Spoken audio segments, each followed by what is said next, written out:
Saya terbangun ketika alarm berbunyi di jam 3 sore. Kehidupan saya sebagai penyiar radio Suara Hati dan harus siaran jam 3 malam hari membuat hidup saya sedikit berbeda dengan orang pada umumnya. Pada umumnya orang bekerja di pagi hari sampai sore, kemudian tidur malam hari. Tapi yang terjadi pada hidup saya sebaliknya. Saya bekerja di malam hari, kemudian istirahat di siang hari. Beberapa menit lagi saya masih santai di tempat tidur ini. Dan sekitar 15 menit kemudian, aku pun menuju ke kamar mandi. Selama mandi, aku masih memikirkan rencana bertemu Dania beberapa jam lagi. Sedikit aneh kurasakan. Dania sudah memiliki keluarga, dan baru kenal 1 minggu dengan aku. Sudah terasa akrab. Kemudian ingin bertemu. Sulit ditebak. Saya segera menyelesaikan mandi saya, kemudian makan dan bersiap-siap pergi bertemu Dania di Westlake Center. Jam 6 sore saya sudah berada di dalam mobil dan siap-siap berangkat. Sebentar kemudian saya sudah menyusuri jalan-jalan kota. Sore ini terasa segar dan ceria bagiku. Bahkan seakan-akan bunga, pohon di sepanjang jalan yang saya lintasi juga ikut tersenyum bergembira dan menyapaku. Sepertinya bunga dan pohon ini berkata, "Hai Ifkar, selamat, wanita cantik sedang menunggumu di pusat perbelanjaan Westlake Center." Saya terus menyusuri jalanan kota, melewati taman hiburan rakyat. Meski sudah cukup tua, karena dibuka pada tahun sebelum saya lahir, hari ini taman hiburan rakyat juga terlihat ceria. Ya, mungkin perasaanku saja, karena senang. Meski dibuka tahun 1962, sampai saat ini taman hiburan rakyat masih tetap menjadi ikon di kota ini. Dari lantai paling atas taman hiburan rakyat ini, kita bisa melihat panorama kota ini, dan akan lebih romantis lagi kalau kita melihat kota ini dari lantai atas, di malam hari. Sangat romantis. Karena itu cukup banyak suami istri yang baru menikah makan malam di taman hiburan rakyat ini. Tidak saja warga kota, tapi juga wisatawan mancanegara menikmati makan malam bersama orang-orang yang mereka sayangi. Aku terus memacu mobil menuju Westlake Center. Beberapa menit kemudian, aku sudah tiba di Westlake Center, memarkir mobil, dan segera menuju ke depan Westlake Center. Beberapa langkah dari mobil, tiba-tiba HP saya berdering, dan saya lihat nomor Dania sedang menelponku. "Halo Dania," sapaku. "Halo Ifkar, saya sudah di depan Westlake Center. Kamu di mana?" tanya Dania. "Saya baru saja memarkir mobil dan sedang berjalan menuju depan Westlake Center. Kamu menggunakan baju apa, Dania?" tanyaku. "Saya memakai baju pink dan celana jeans hitam, pakai kacamata. Kamu sendiri pakai baju apa, Ifkar?" tanya Dania lagi. "Saya memakai kemeja putih garis-garis biru dan celana jeans biru, juga pakai kacamata." "Oke, segera aku menuju ke tempatmu berdiri ya. Tunggu sebentar lagi," kata saya. "Oke," kata Dania di telepon. Aku pun menutup HP-ku dan segera berlari kecil menuju depan Westlake Center tempat Dania menunggu. Sebentar kemudian aku sudah di depan Westlake Center. Aku melihat ke segala arah, mencari wanita menggunakan baju pink, celana jeans hitam, dan memakai kacamata. Tapi sampai saat ini tidak kutemukan. Sekali lagi aku melihat ke semua arah. Sekali lagi yang kutemukan hanya bunga, orang-orang yang berjalan ke sana kemari, dan aku lagi-lagi tidak menemukan wanita berbaju pink, celana jeans hitam. Saya tidak sabar lagi dan saya langsung telepon Dania. "Halo, di mana kamu?" tanya saya. "Halo Ifkar, saya di sini di depan Westlake Center. Kamu di mana?" tanya Dania. "Saya di sini di depan Westlake Center juga, tapi tidak melihat ada wanita yang pakai baju pink dan celana jeans hitam. Kamu ada di mana?" tanya saya sedikit tegang. "Ya di sini di depan Westlake Center." Tiba-tiba saja, Dania menutup teleponnya. Saya mulai gusar dan hati saya berkata, "Jangan-jangan ini dijebak. Pasti Dania sedang mengawasi saya dari jarak jauh dari tadi. Dan kalau penampilan saya tidak seperti yang diharapkan, maka dia akan pergi dan tidak jadi bertemu saya." Jebakan semacam ini sering terjadi pada orang yang ingin bertemu, tapi belum yakin dengan ciri-ciri fisik yang diberikan. Wah, konyol ini, dalam hati saya seperti itu. Ketika saya sedang gusar dengan pikiran saya, tiba-tiba saja saya dengar suara merdu dari seorang wanita dari belakang saya. "Mas," suara wanita memanggil. Segera saya menoleh ke belakang dan jantung saya tiba-tiba berdetak lebih cepat. Karena di hadapan saya ada seorang wanita cantik, memakai kacamata, seksi, rambutnya bergelombang, bibirnya tipis dan pinggangnya ramping. Sambil tersenyum indah, wanita ini kembali berkata, "Ifkar, ini kamu kan? Saya Dania. Lihatlah, saya memakai baju pink dan celana jeans hitam seperti yang saya katakan tadi." Untuk beberapa detik saya tidak bisa bicara karena terpesona penampilan fisik yang dimiliki Dania. Sampai akhirnya Dania berkata lagi, "Kok bengong aja?" kata Dania dan membuat aku kaget serta gugup. "Oh iya, saya baik-baik saja." "Cantikmu dan penampilanmu membuatku tak bisa berkata-kata. Kamu cantik sekali." Dania hanya tersenyum mendengar kalimat saya, dan senyumnya membuatnya terlihat lebih cantik. Dalam hatiku berkata, "Oh Tuhan, kenapa Engkau mengirim wanita cantik ini padaku?" Pikiranku terus dipenuhi berbagai hal tentang Dania, wanita yang cantik, seksi, dan sekarang ada di depanku. Dan tiba-tiba Dania kembali memanggil namaku. "Mas, kenapa kamu melamun terus? Tidak suka bertemu denganku?" tanya Dania. Suara Dania membuatku kaget kembali dan bangun dari lamunanku. Tidak, bukan begitu. Aku senang bisa bertemu dengan kamu. Aku cuma sedang membayangkan seandainya aku bisa memeluk dirimu, kataku sambil tersenyum pada Dania. "Oh my god, kamu gila mas," kata Dania berkata sambil tersenyum malu. Beberapa menit kami bercakap-cakap di bagian depan Westlake Center, membuat kami lebih akrab lagi.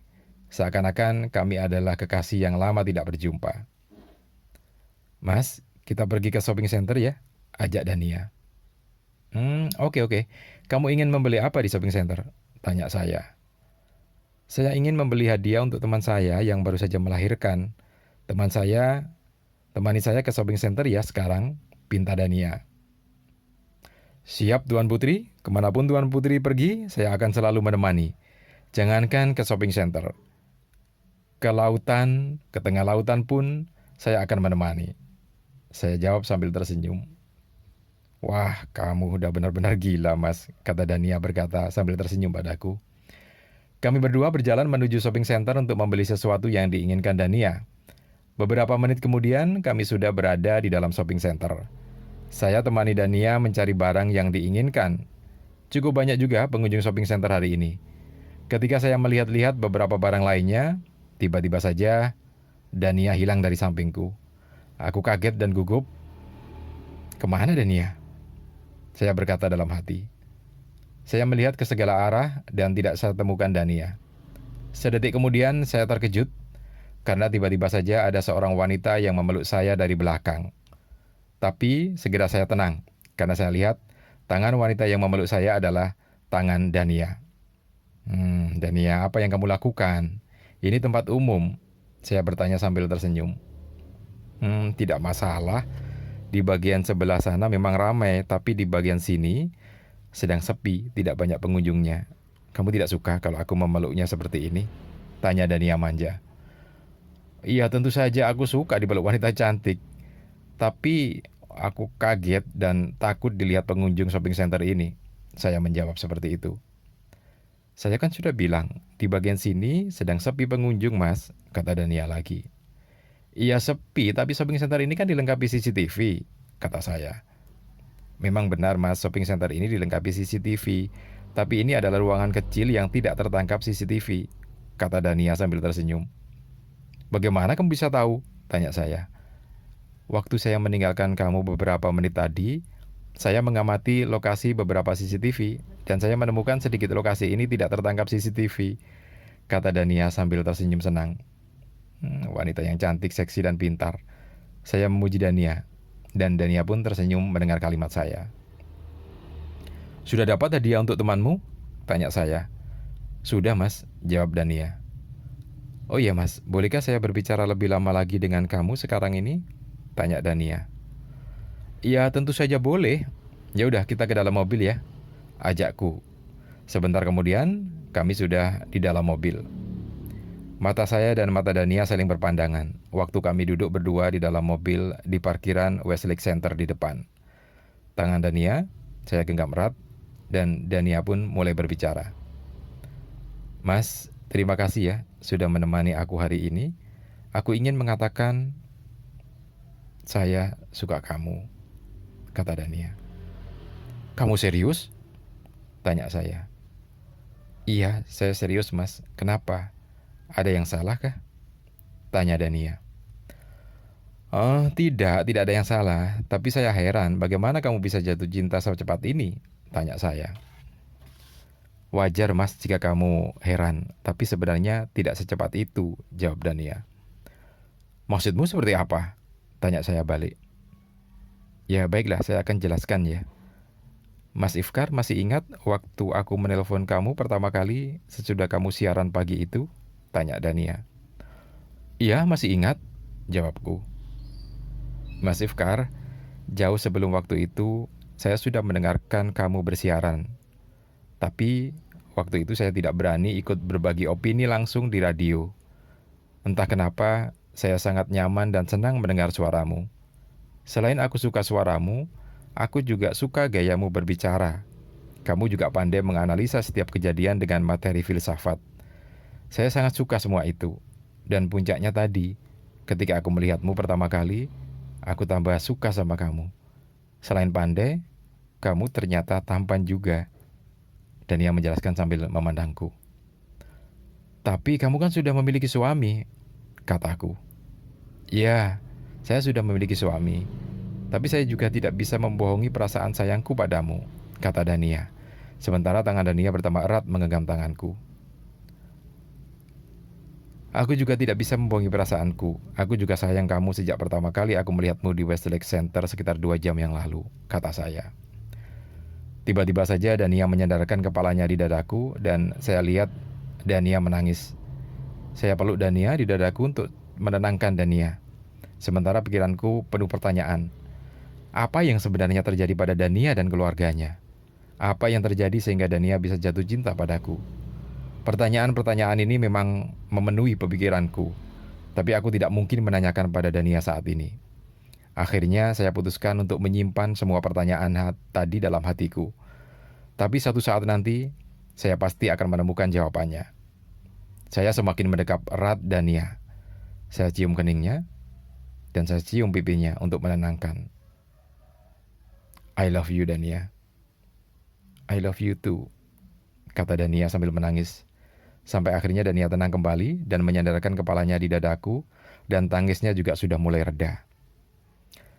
Mas, terima kasih ya sudah menemaniku hari ini. Aku senang sekali hari ini. Aku ingin bertemu kamu lagi beberapa hari mendatang, pinta Dania. Saya juga senang bersama kamu hari ini. Nanti kita cari waktu untuk bertemu lagi ya, kata saya. Iya mas, sudah malam. Saya harus pulang ya, saya akan selalu merindukanmu, kata Dania. Ya, udah malam. Waktunya kamu pulang, jawab saya. Kami berciuman sebentar dan Dania kemudian meninggalkanku menuju mobilnya. Saya masih diam di dalam mobil dan terus melihat Dania berjalan sampai saya tidak melihatnya lagi. Pikiranku kembali dipenuhi pertanyaan-pertanyaan tentang Dania. Wanita cantik, seksi, pintar, punya karir bagus di bank. Sudah memiliki suami, kemudian jatuh cinta pada saya. Apa yang terjadi pada dirimu? Misterius.